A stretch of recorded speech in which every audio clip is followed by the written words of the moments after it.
La première des choses qu'il faut noter, c'est que votre présence, ce n'est pas un hasard. Peut-être que vous êtes en transit, peut-être que c'est quelqu'un qui vous a invité, peut-être que vous n'avez rien à faire à la maison, vous avez dit que ce jour, je vais vraiment venir passer juste le temps, je vais venir revoir certains visages. Ça, c'est peut-être votre raison. Mais moi, je crois que chez le Seigneur, il n'y a pas de hasard. Le Seigneur vous a donné, il vous a mis là où vous êtes, à cet endroit, parce que le Seigneur a prévu quelque chose pour vous. Et donc, par amour pour le Seigneur et par le désir de pouvoir recevoir ce que le Seigneur a prévu pour vous, prière franchement de vous déconnecter, si c'est possible, de mettre dans votre téléphone en mode appel. Et donc, avant que nous puissions commencer. Donc, le thème de notre prédication de ce matin sera une rencontre exceptionnelle. C'est pour cette raison que je disais tantôt que vous n'êtes pas là par hasard. Le Seigneur vous a amené ici parce que quelque chose doit normalement se passer en ce matin. Amen. Voilà. Donc, le texte que nous allons exploiter, ça sera Jean 4. Normalement, pour comprendre tout cela, nous serons du verset 1 jusqu'au verset 42. Et donc, j'ai essayé un peu d'expliquer, de donner un peu le chemin, comment je vais évoluer. Je vais parler du contexte historique. Honnêtement, si on ne vous parle pas du contexte historique, vous n'allez pas comprendre ce qui se passe. Vous n'allez pas comprendre la réaction de la femme, pourquoi avec Jésus, nous allons aussi parler des obstacles. Nous allons parler des besoins spirituels et des besoins physiques, nous allons parler aussi de l'évangéliser. Donc, dans le contexte historique, il faut comprendre que, après le roi Salomon, parce que le Salomon, après David, c'est Salomon qui a pris le pouvoir, bien qui est devenu roi. À la mort de Salomon, il y a son fils roi qui est devenu roi. Et il y avait un souci parce que les deux royaumes ont commencé à s'attaquer. Et le royaume s'est divisé. Et comme le royaume s'est divisé, vous avez aussi de l'autre côté le royaume d'Israël. Et puis de l'autre côté, vous avez le royaume de Juda, comme vous pouvez le voir sur le schéma au tableau. Le royaume d'Israël a connu un problème parce qu'il y a l'armée assyrienne qui est venue assiéger, envahir le royaume d'Israël, qui avait la capitale au Samarie. Et quand ils ont envahi le royaume d'Israël, ce qu'ils ont fait, c'est qu'ils ont déporté les gens de la Syrie de Syrie pour les amener dans le royaume d'Israël, et ces personnes se sont installées. Et à la longue, ils ont commencé à s'unir, à se marier aux Israélites qui étaient là, et de là découlaient les Samaritains, c'est-à-dire le peuple métissé qui sortait de là, qui étaient les Samaritains. Et le souci, c'est qu'en venant, ils ont amené leur Dieu. Et ça faisait que ceux qui étaient restés, ce mélange-là, ils ne respectaient plus la Torah. Et ils se permettaient tout. Et donc, ce qui faisait que ceux qui étaient restés du royaume de Juda, d'où la descendance, d'où est né Jésus, qui est le roi, Jésus, le nom de la tribu de Juda, pour eux, ils disaient que ceux qui étaient de la Samarie, parce que la capitale du royaume d'Israël, c'est Samarie, et ils disaient que les Samaritains n'étaient plus des Juifs. Pour eux, ils avaient trahi, comme on dit à l'arabe, c'était la chouma. Donc, ils n'étaient plus agréables. Et donc, ils ne devaient plus avoir de relation. Bien plus que si on rentre avec les antécédents, tous les soucis qu'il y avait, en plus de ça, avec ce qui s'est passé, donc ils ne devaient plus avoir de relation entre un juif, parce qu'ils se considéraient comme des juifs purs quand ils passaient. Et donc, le trajet pour faire ce trajet-là, parce que Jésus devait quitter, tout simplement, pour faire le trajet, Jésus devait quitter la Galilée, pour monter, il était obligé de passer par la Samarie pour aller à sa destination. Mais, en fait, passer par la Samarie, c'était obligatoire parce que c'était le raccourci. C'était comme si vous voulez aller à la Médina, vous êtes obligé de passer devant l'église. Mais tellement que vous voulez éviter l'église, vous préférez quitter, aller au rond-point d'Europe avant de revenir à la Médina, et c'est ce que faisaient les Juifs. Mais Jésus, par contre, ce qui est bizarre, c'est qu'il a décidé de passer par le raccourci. Donc, c'est important de voir ce que le Maître fait ici. Et donc, nous allons du verset 10, si on relit, du verset 1 jusqu'au verset 10, ça nous parle de ces obstacles que pouvait avoir le Seigneur. Le premier obstacle que pouvait avoir Jésus, c'était cette barrière culturelle, que Jésus était un juif pur. Il n'avait pas le droit, en passant à Samarie, de s'arrêter, de perdre le temps, parce que ici le texte nous dit, si on prend le verset, on lit à partir du verset 7, on dit que une femme samaritaine étant venue puiser de l'eau, Jésus lui dit, donne-moi à boire, car ses disciples étaient allés à la ville pour acheter des vivres. La femme samaritaine lui répondit, comment, toi qui es juif, me demandes-tu à boire, moi qui suis une femme samaritaine?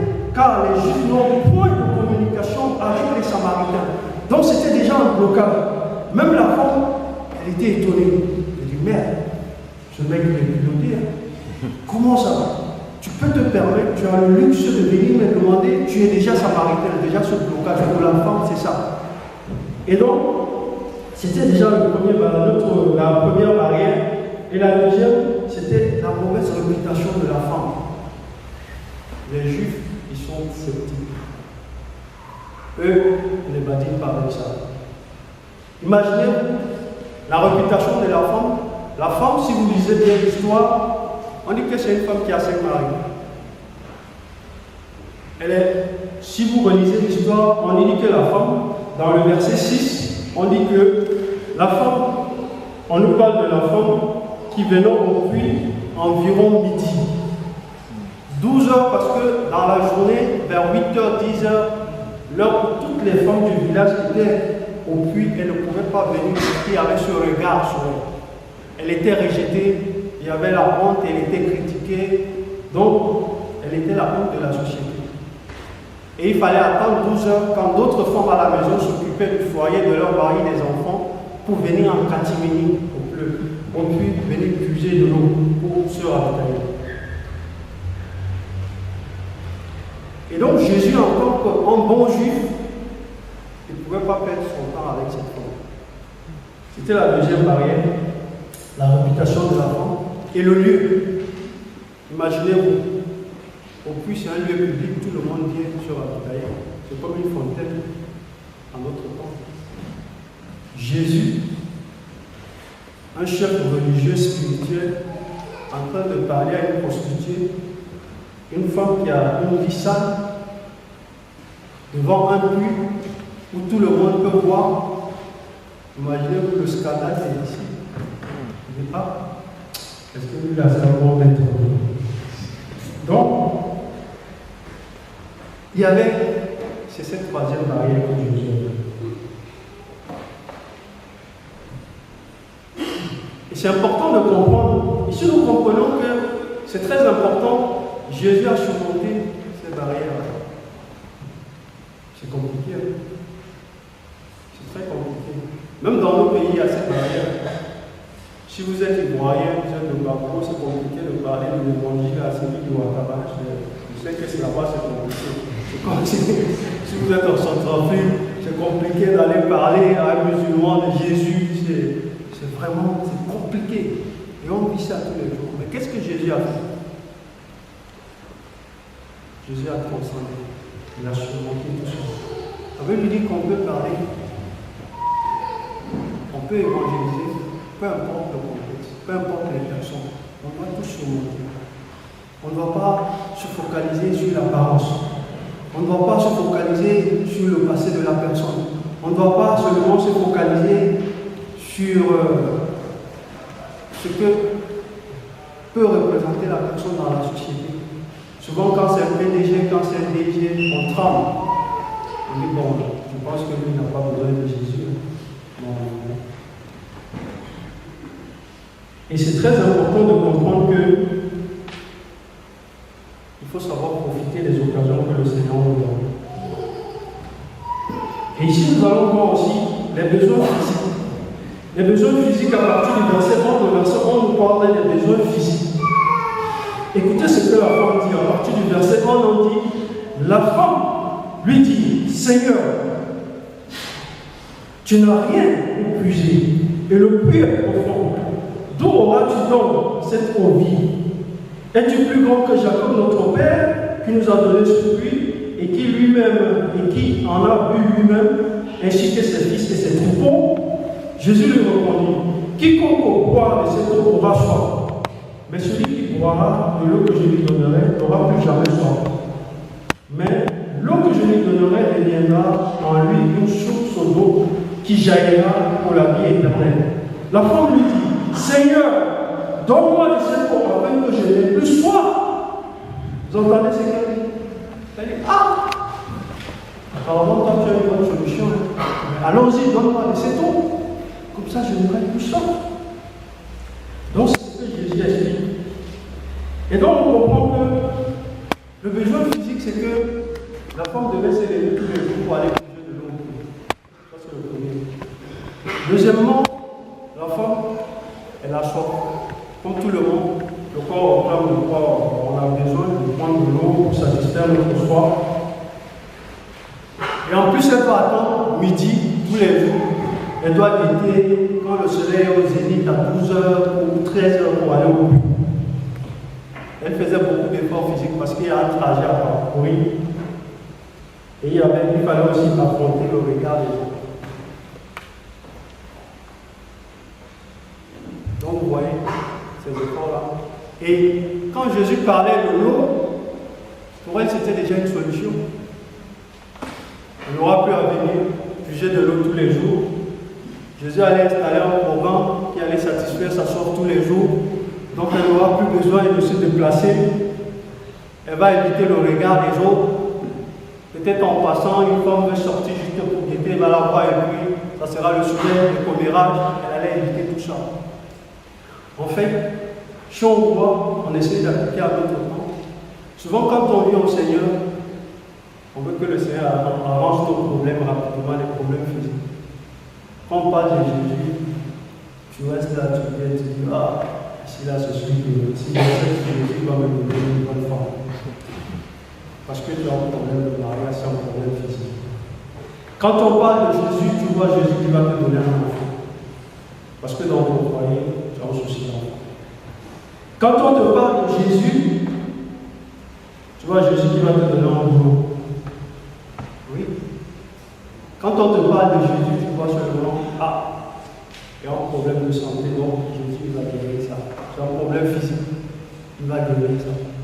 Quand on te parle de Jésus, ah, si je viens à l'assemblée, Jésus va toucher les cœurs et puis on va commencer à me donner les divans.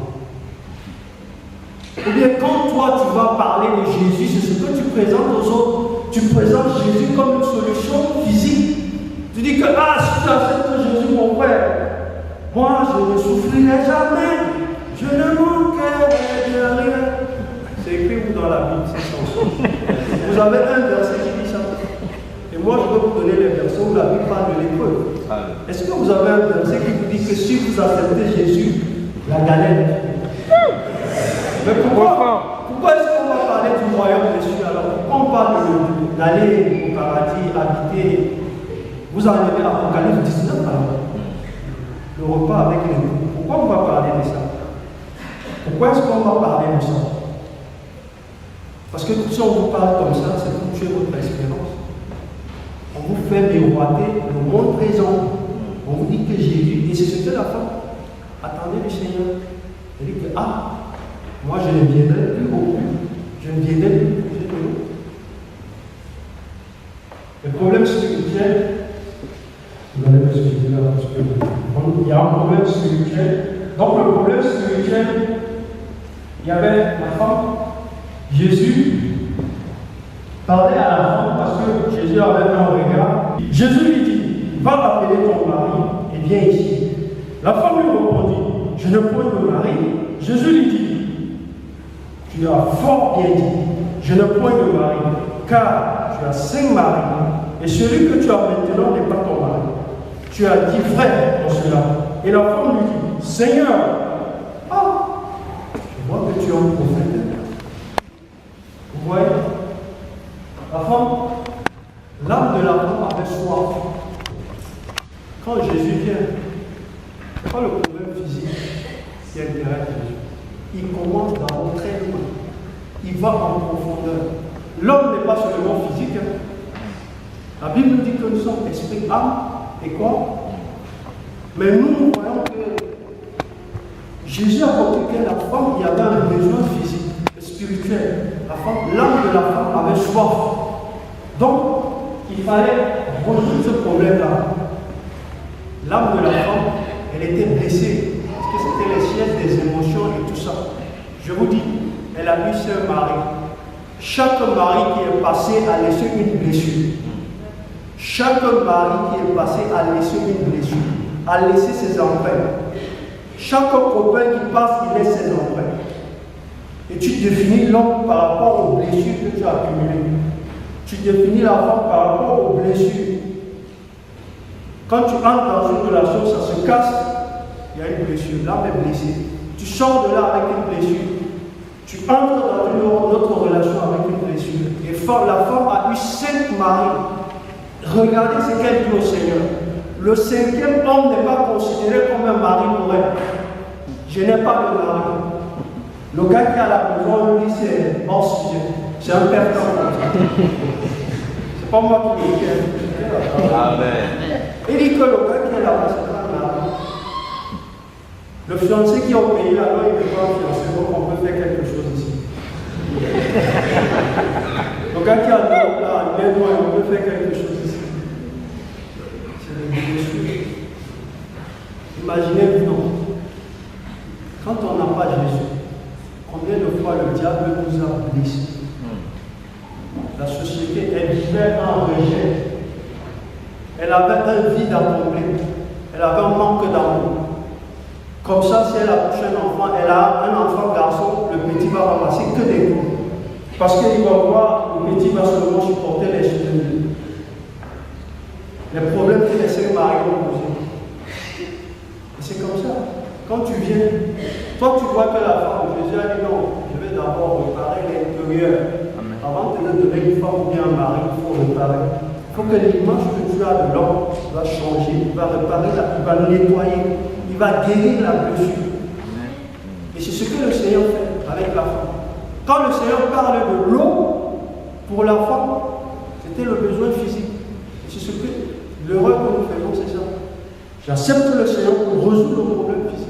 Et nous oublions que c'est d'abord spirituel. Quand spirituellement tout est guéri, ça se reflète physiquement. Et c'est très important. Et elle avait besoin d'amour. Et Jésus est la perfection de l'amour. Jésus pouvait combler le vide qu'il y a dans nous. Jésus pouvait combler ça. Et donc c'est très important de le lever. Et la femme qui dit à Jésus que je vois que tu es un prophète, je vais changer de terrain. Parce que là, quand vous commencez à prêcher l'évangile, ça dévoile la vérité. Elle a ce problème-là, et Jésus, étant la vérité et la lumière, Jésus a apporté directement la lumière dans sa vie. Son problème, Jésus a dit, va chercher ton mari.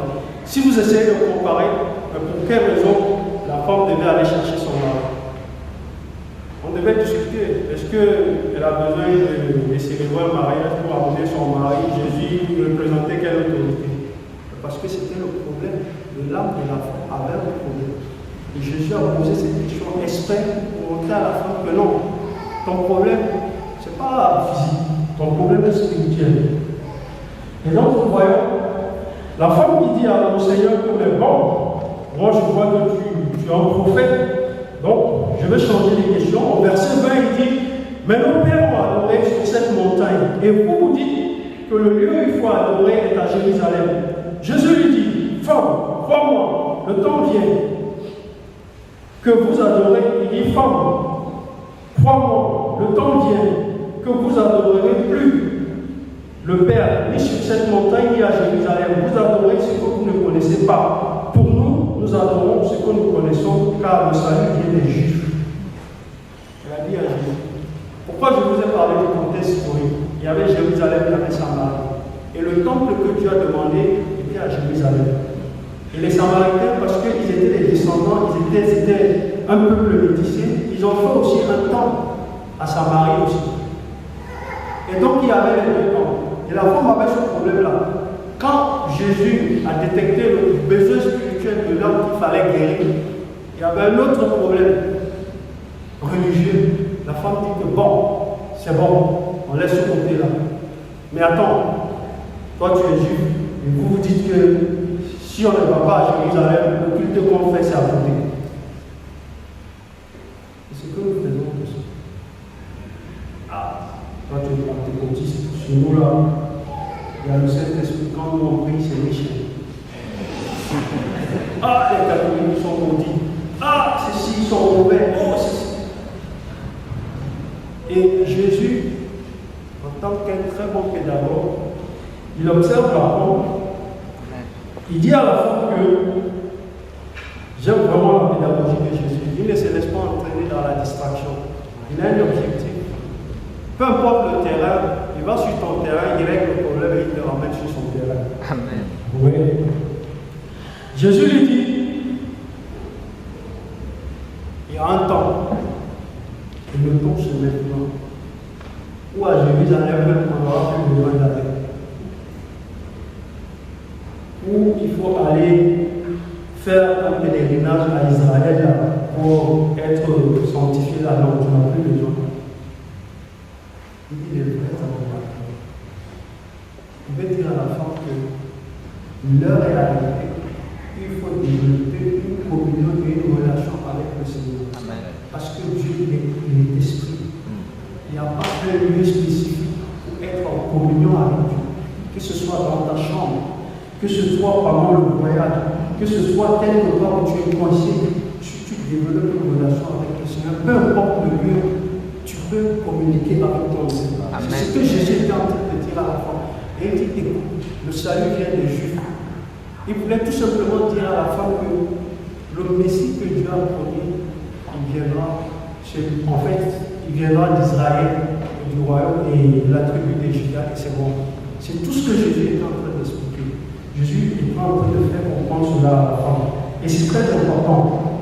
Donc, vous voyez, on dit que Jésus, quand on arrive à Jésus, il commence le boulot très long, très long, très très long.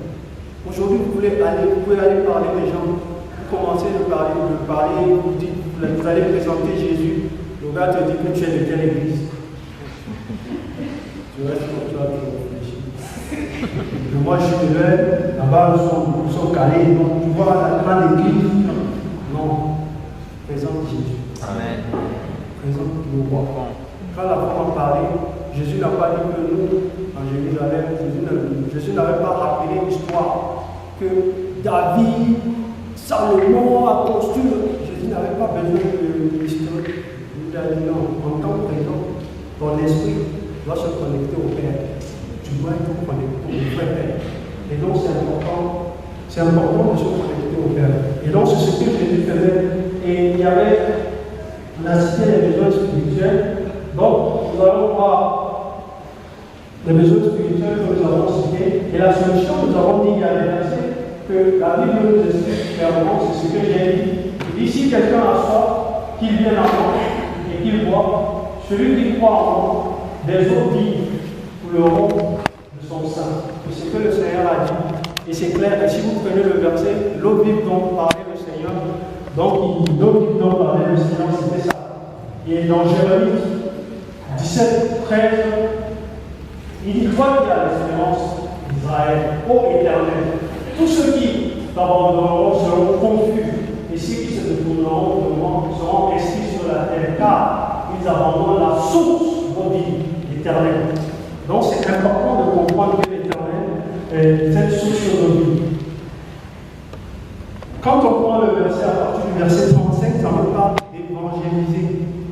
Le verset 35 est clair. Il nous demande d'évoluer dans l'évangélisation et c'est important de comprendre. À partir du verset 35, il nous dit ne dites-vous pas qu'il y a encore 4 mois jusqu'à la moisson. Voici, je vous le dis, levez les yeux et regardez les campagnes qui blanchissent déjà pour la moisson.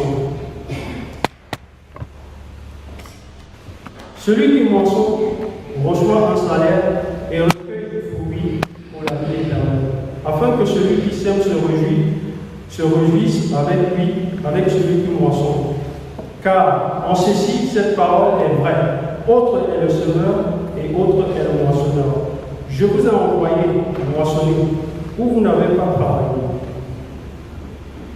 Donc, c'est très important de comprendre que pourquoi est-ce que nous devons évangéliser? Nous devons évangéliser pour quelle raison? Est-ce que tu as vécu une rencontre exceptionnelle avec le Seigneur? C'est ça. Tu dois parler de ça.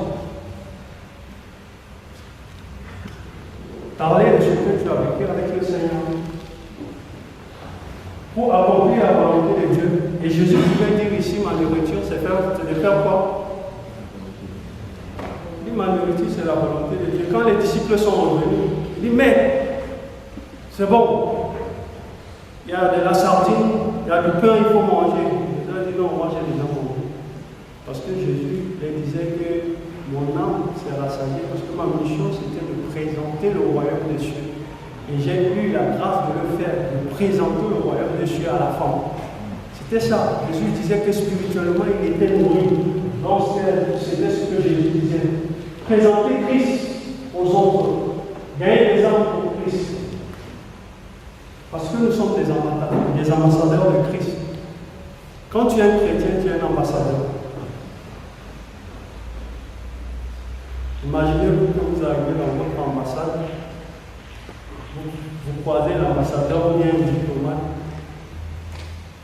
il ne connaît même pas la capitale du pays, ou bien le nom du président, ou bien le nom du premier ministre, ça c'est un scandale. Vous allez vous poser des questions, même s'il sort un passeport, vous allez dire que, en tout cas, je pense que ça c'est un faux passeport.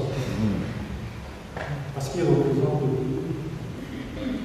Il n'a même pas besoin des archives pour vous parler du pays. Dès qu'il se lève, il dit que je suis ambassadeur, je représente tel pays, il te donne l'historique du pays, il te parle de ce qui se passe dans le pays. S'il y a besoin d'informations concernant le pays, vous appelez votre ambassade. La première personne que vous allez trouver, il va être capable de vous donner toutes les informations.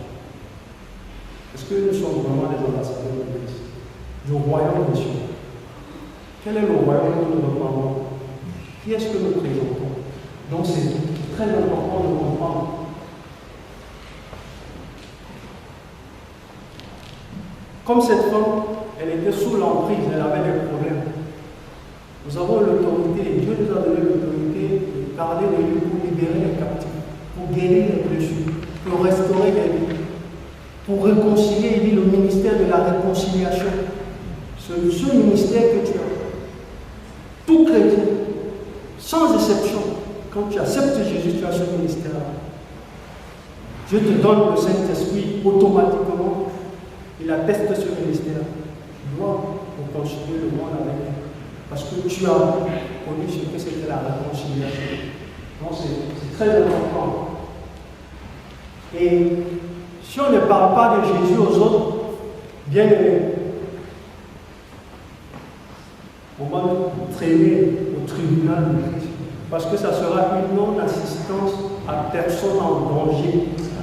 Le gars est voilé, il va tout voir. En fait, tu as à côté, tu as en train de dire alléluia, tu le laisses partir. C'est dangereux.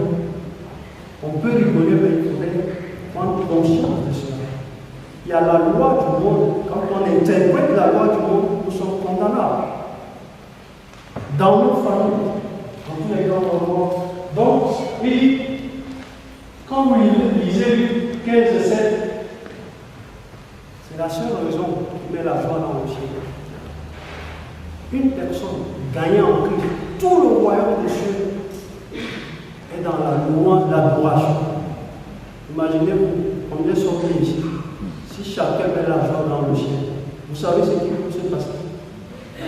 Donc c'est très important de faire attention. Les actions à poser. Des actions à poser. Très important. Écouter, savoir connaître, c'est bien. Vivre, pratiquer, c'est beaucoup mieux. C'est là où se trouve la grande bénédiction. Il dit prier. Nous devons prier pour les cœurs, pour le terrain, pour avoir le zèle d'aller annoncer. Nous devons prier. Tiens, donne-moi le zèle. le zèle, pour aller annoncer l'évangile. Il dit qu'il est beau le pied de ceux qui annoncent l'évangile. Si tu n'annonces pas, est-ce que tu as le beau pied? Je ne sais pas. Nous devons prier que Seigneur. Le verset dit que Dieu a disposé. Tout est prêt. Les gens ont soif de Jésus. Le Seigneur te demande juste d'aller quand même. Tu pries que le Seigneur prépare le terrain, nettoie les obstacles, où toi tu fonces. Il dit agis. Nous devons parler de Christ dans nos maisons, nos familles, nos quartiers, notre travail, dans nos affaires, pendant les voyages, nos fréquentations. Nous devons soutenir la mission. Tu dois parler de Christ. Souvent, on a honte de parler de Christ chez nous à la maison. Parce qu'on se comporte très mal. Parce que c'est un problème. Quand tu veux parler, ton frère ou bien ta femme dit ah, toi aussi.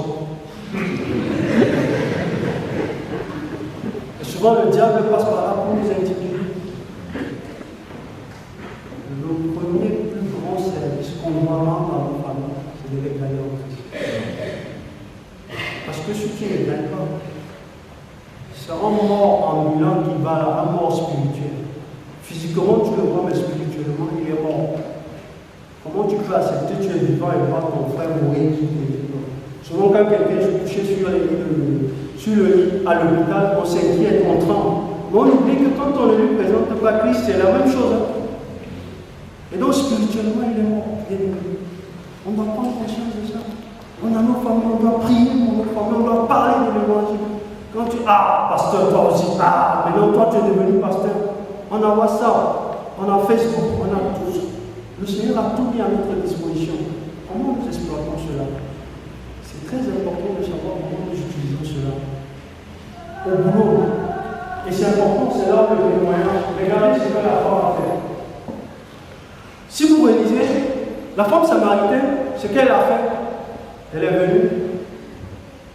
Quand Jésus a dit que je vais te donner de l'eau vive, tu n'auras plus jamais soif. Elle a dit, papa, si c'est comme ça, non. Après, elle a compris que non. C'est un problème spirituel. Jésus a restauré son eau. Vous savez ce qu'elle a fait? Le besoin physique, elle a laissé tomber. La Bible dit que sa cruche, elle a abandonné sa cruche. Il y avait ce besoin d'eau. Quand elle a compris le problème spirituel, elle a abandonné le problème physique. Elle a compris que, j'avais plusieurs problèmes spirituels. Jésus a venu, il a arrangé le problème spirituel. Jésus a comblé la forme de l'amour. Le creux qu'il y avait, Jésus a comblé. Jésus a fait un travail à l'intérieur. La femme qui a rencontré Jésus a passé quelques instants avec Jésus. C'est plus la même qui venait. Elle a totalement changé. Elle a abandonné sa cruche. Elle s'est relevée. Quand elle a eu le temps de comprendre le message de Jésus, elle est devenue une bombe atomique pour le village. Quand elle est rentrée, la femme qui se cachait, elle attendait 12 heures pour aller au puits.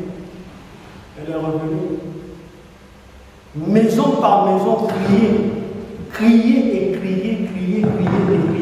Le verset 39 nous dit, plusieurs Samaritains de cette ville crurent en lui à cause de la parole de la femme qui avait rendu témoignage. Il m'a dit tout ce que j'ai fait. Le village, tout un village, imaginez-vous, un village, une personne, porte à porte, elle a crié.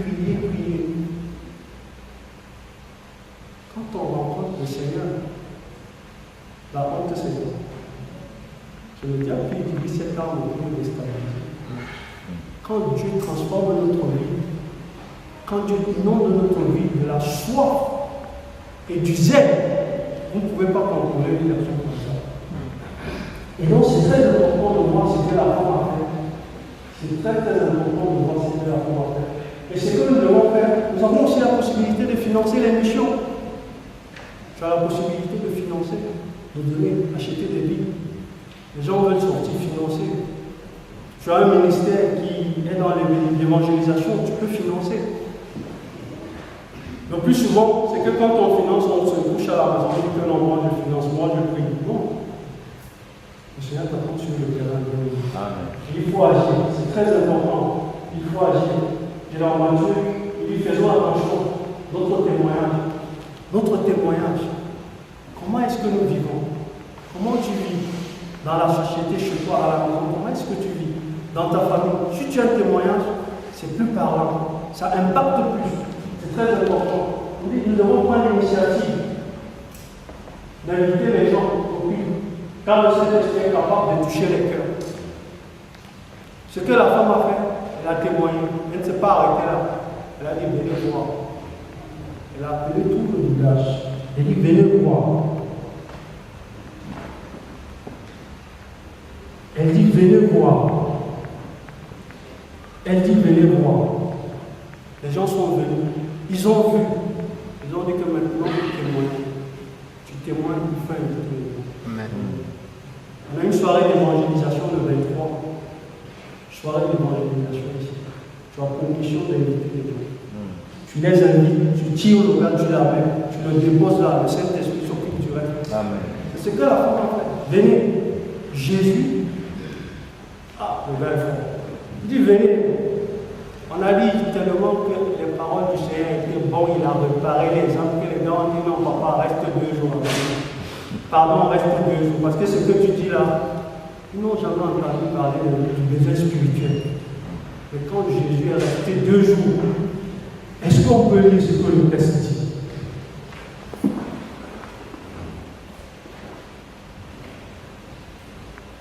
On dit les Samaritains étaient donc venus vers lui. Le prièrent de demeurer chez eux. Et il demeura 2 jours. Et un plus grand nombre crut à cause de sa prédication. À cause de quoi?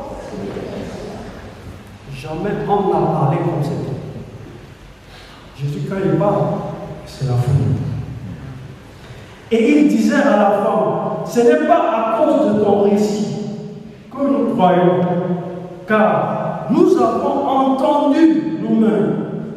Et nous savons que celui-ci est véritablement le sauveur du monde, le Christ. Amen. Tu vas parler. Mais c'est que tu vas commencer le travail en amenant la personne ici, le temple est plus terminé son boulot qu'il a commencé. Il faut jamais se décourager de parler. De parler. La première question que je t'adresse ce matin, as-tu vraiment vécu une rencontre exceptionnelle avec Jésus?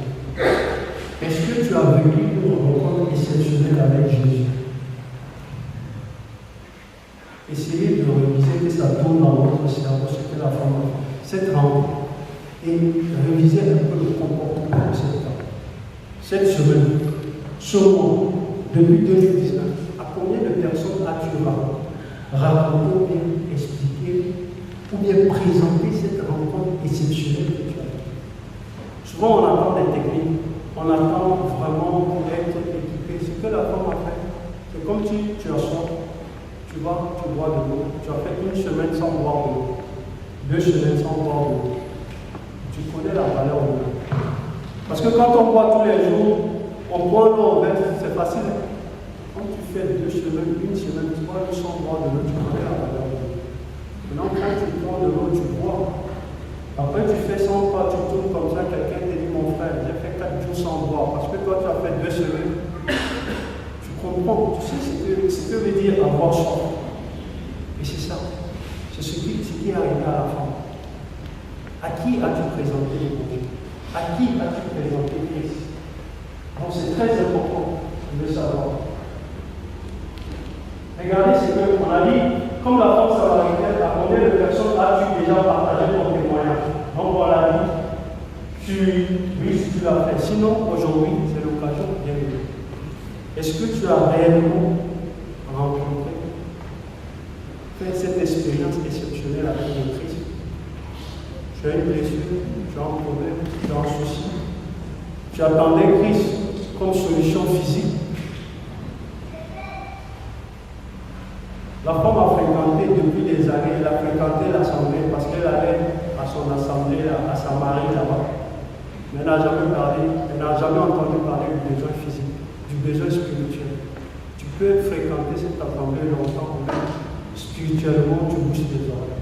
Aujourd'hui, Jésus veut te rencontrer personnellement. Donc, ce que nous allons faire, si tu veux rencontrer Jésus personnellement, je t'invite à te lever là où tu es, nous allons prier. Là où tu es,